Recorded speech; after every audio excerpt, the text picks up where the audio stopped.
so we have an idea of what's going on. Leviticus takes place at the bottom of Mount Sinai. And it is, God's people have just been rescued from Egypt. They've been slaves in Egypt. God has miraculously rescued them. He's brought them through the Red Sea. And now the people of God are living in tents in the wilderness. The second half of Exodus explains how God's going to live in a tent among them. He's going to live in what's called a tabernacle, which is a tent in the middle of the people's tents. And they are on a journey. They are heading towards Canaan. They're heading towards the promised land. So they've been in Egypt. They're going to Canaan and on this journey. And they are discovering what it is going to be like for God to live with his people.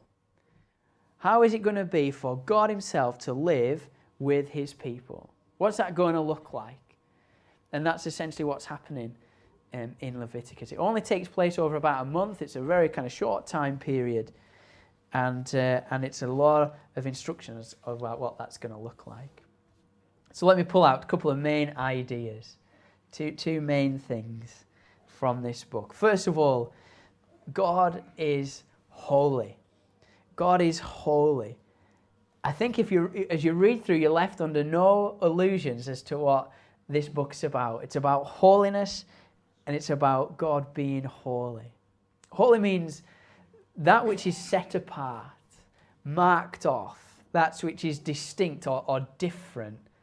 And it carries with it this idea of moral purity as well, of creativity, of life itself.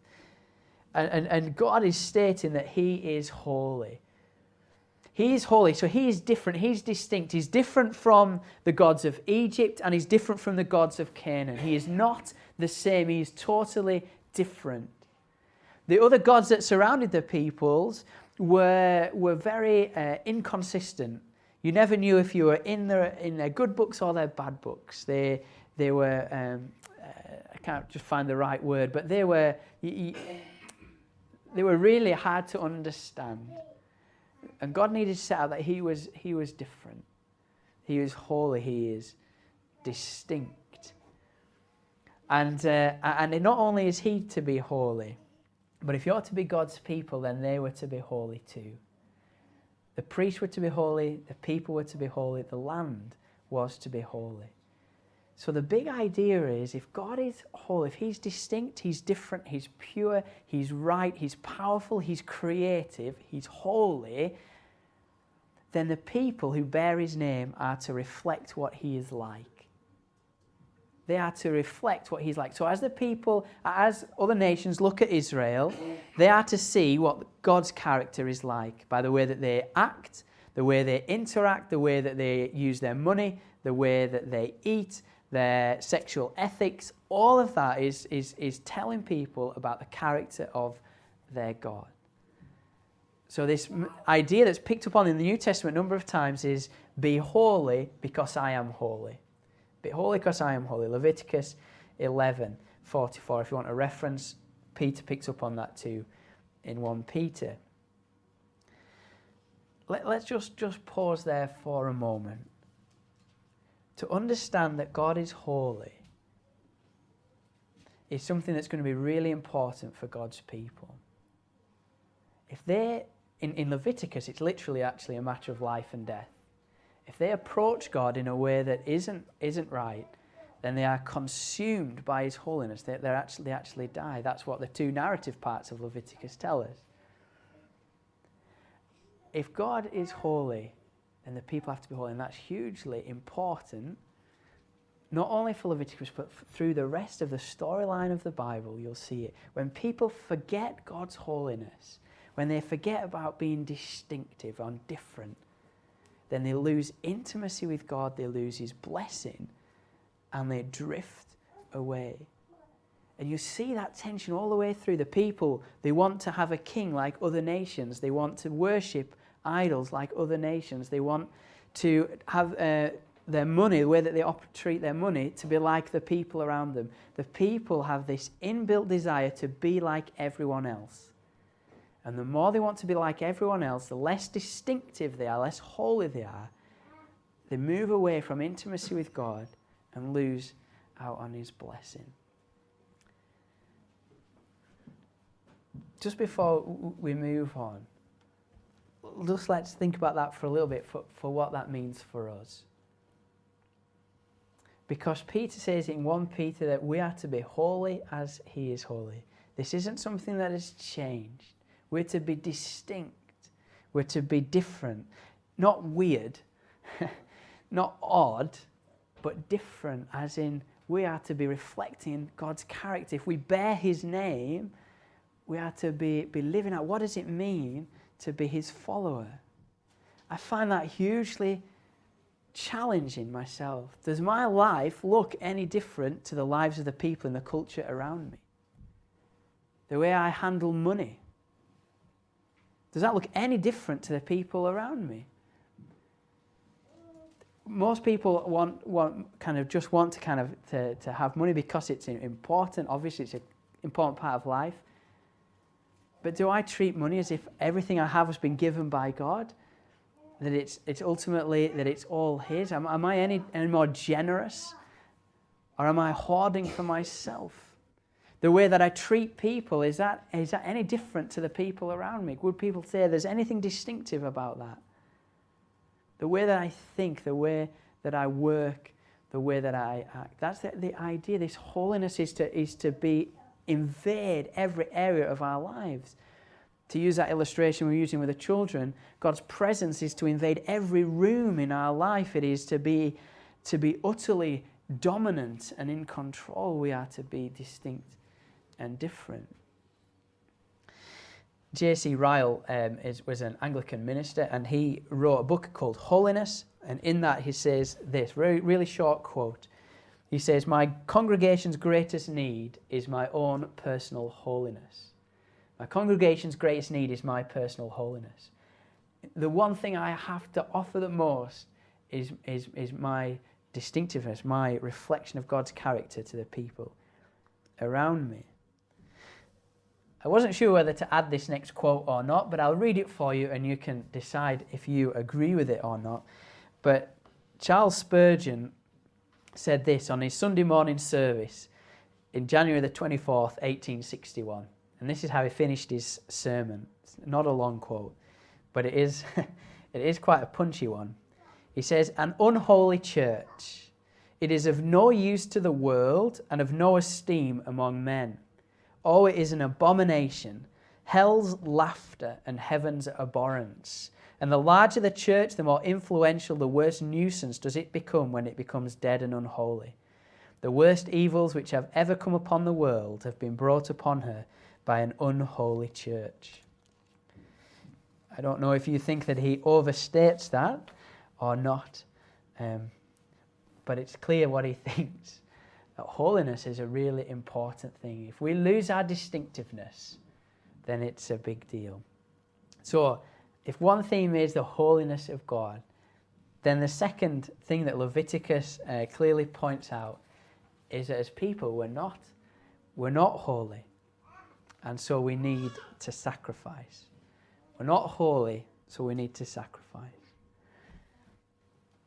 Sacrifices, like I said, are something we're probably just not familiar with. It's not part of our world. It's not part of our routine. It's not part of our life, I'm guessing. And it's so far removed from what we know. So let's just really simply kind of track what's the idea here? What's the point? What's going on? And the idea is that if God is holy, then we cannot approach him when we are not holy, when we are impure, when we are full of sin. And so the way that Leviticus seeks to resolve that tension is that the people are to bring sacrifices. And what's repeated time and time again throughout the book is the idea that the sacrifice is to be one without blemish, without defect. So a perfect sacrifice. Usually it's an animal. It's a sheep, a goat, or a bull. So it's like your best sheep, your prize one, the one that's worth the most, one without blemish or defect. And you bring that to the tabernacle. You bring that to God's tent. And you kill the animal outside of God's tent. And the idea is it's all about substitution. So he's saying that I'm sinful, and that sin brings death, But this animal is going to take my place. That what deserved to happen to me is going to happen to this animal instead. And so the sacrifice is killed, the sheep, let's say, is killed, and the blood is taken into the tabernacle. And the blood is really important. The blood symbolizes the life of the animal. So chapter 17, verse 11 says, "For the life of a creature is in the blood, and I've given it to you to make atonement for yourselves on the altar. It's the blood that makes atonement for one's life." So the blood is shed. That's the kind of that life is taken instead of my life. And then the parts of the animal are then, for some of the sacrifice, are then eaten. And they're eaten between the worshipper, the high priest, and the high priest. And this is really interesting, or at least it is to me. It's really interesting because the sacrifice then is not only given on behalf of you, but then also is taken into you. It's also taken in.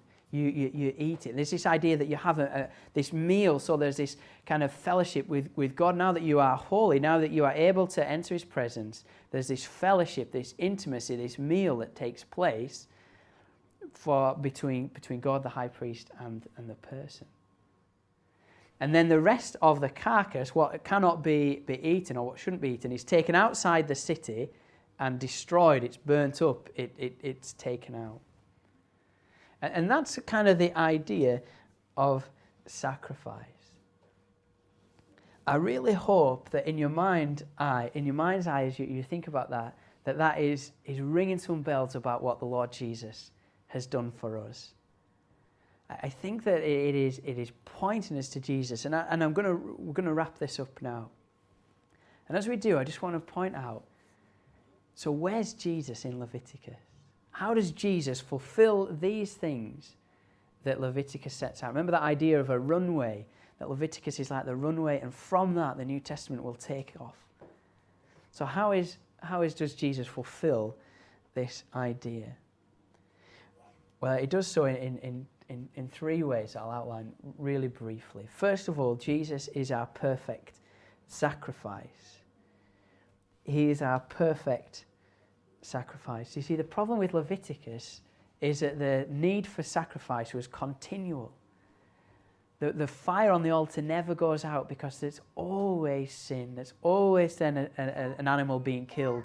There's a continual sacrifice all the time. And even after reading Leviticus, you never mind experiencing it, you get to a point you think, when is this tension going to be resolved? When can there be an end to this continual shedding of blood? And Jesus kind of fulfills this. He is our perfect sacrifice. Listen to what Hebrews 10 verse 10 says. It's worth, if you were doing any study on Leviticus, have Hebrews open alongside it, because it really complements it and finishes it off beautifully. Hebrews chapter 10 verse 10 says, "We have been made holy through the sacrifice of the body of Jesus Christ once for all." Remember that's the whole idea of Leviticus, is be holy because I am holy. And God's saying, I'm like this, and I need you to be like this too. Be holy because I am holy. And Hebrews says we have been made holy through the sacrifice of Jesus once and for all. It's so consistent. It's so trustworthy, it's so solid and so secure that whatever that sin is in your life, whatever has gone wrong, whatever mistake it was made, whether it was intentional or unintentional, the sacrifice of Jesus makes you holy once and for all. The work is complete, it's total, it's finished, it's done on your behalf. Jesus has stood by your side and has sacrificed himself. His blood has been spilled. That the death that belonged to you has fallen on him once and for all to make you holy, so that you can dwell with God, so that you can know God, so you can be in relationship with God, so that you can be holy. Jesus is our perfect sacrifice.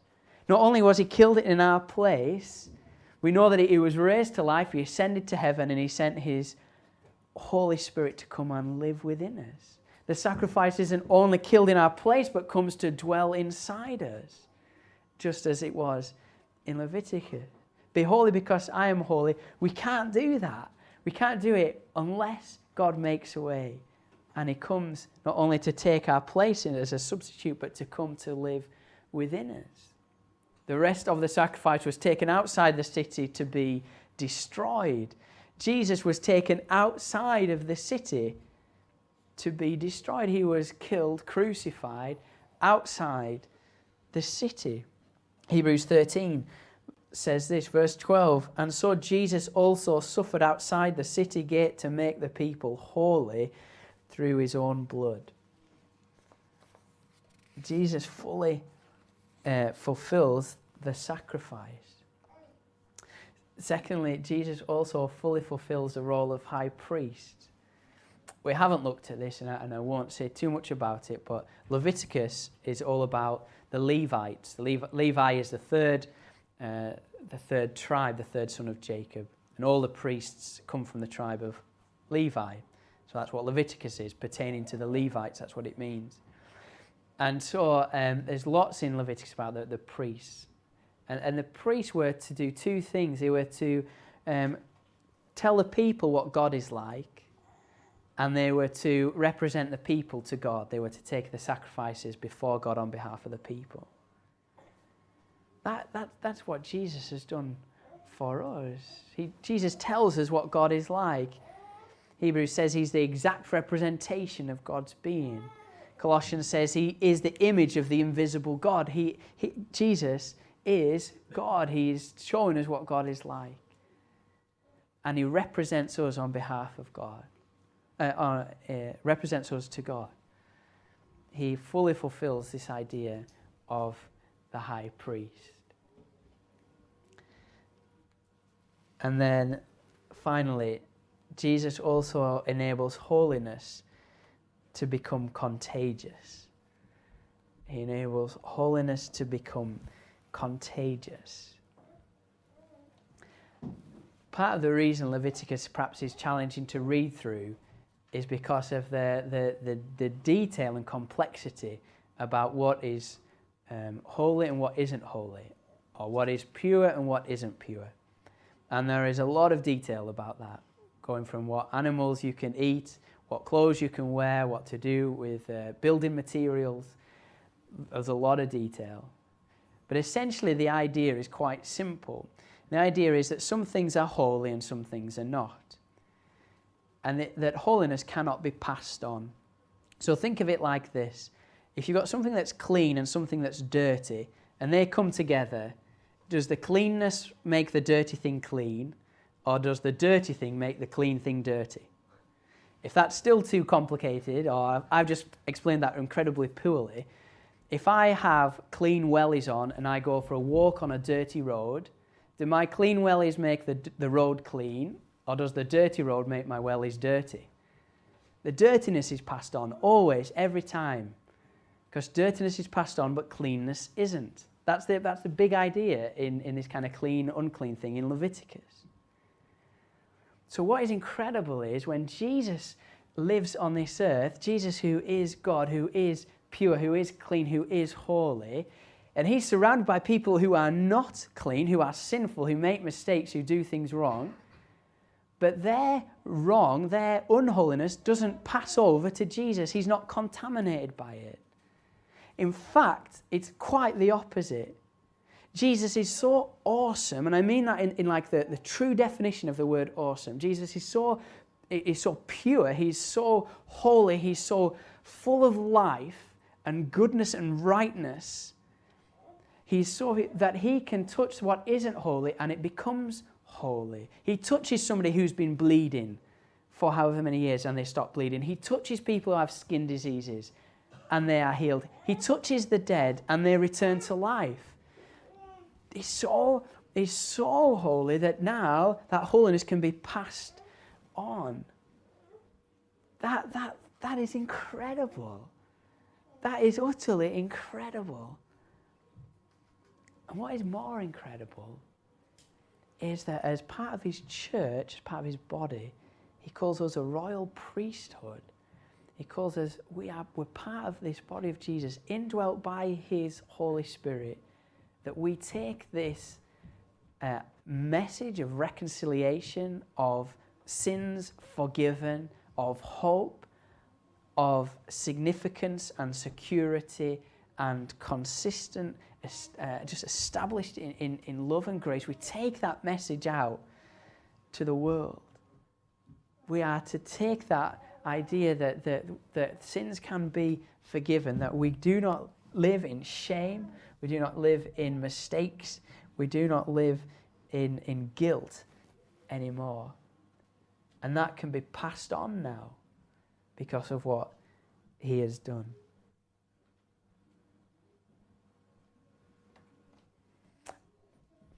I'm going to pray.